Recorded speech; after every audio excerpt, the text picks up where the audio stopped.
Atpūties pirms atlīdzības. Pēc atpūtas nāk atlīdzība. Dievs tevi ielicis atpūtā. Atpūta ne tikai nozīmē atpūsties, atguļoties, bet arī, ka ir miers sirdī un prātā, garā, kam raksturīgs klusums, pauze, saglabāt pārliecību, lai tava pārliecība ir Kristū. Viss, kas notiek mūsu dzīvē, strādā kopā par labu mums. Rute pirmajā daļā izlēma, otrajā daļā kalpoja, trešajā daļā atpūtās, un ceturtajā daļā ir atlīdzība. Fokus uz pēdējām divām daļām.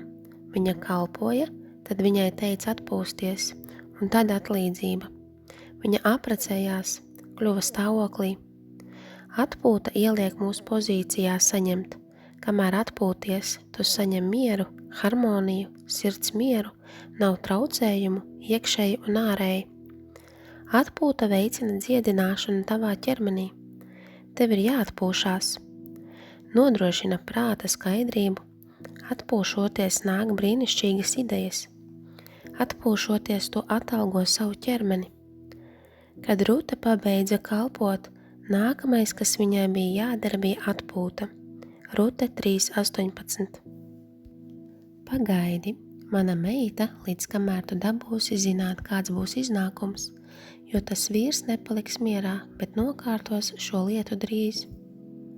Esi mierā, atpūties, jo Dievs atnes svētības, atlīdzību par tavu uzticību un paklausību. Psalms 46.10.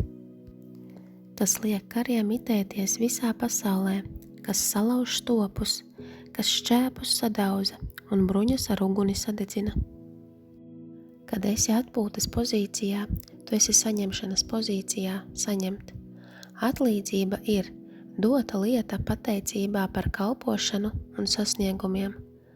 Kad Dievs tev saka, ka ir laiks atpūsties, atpūties, pēc atpūtas nāk atlīdzība.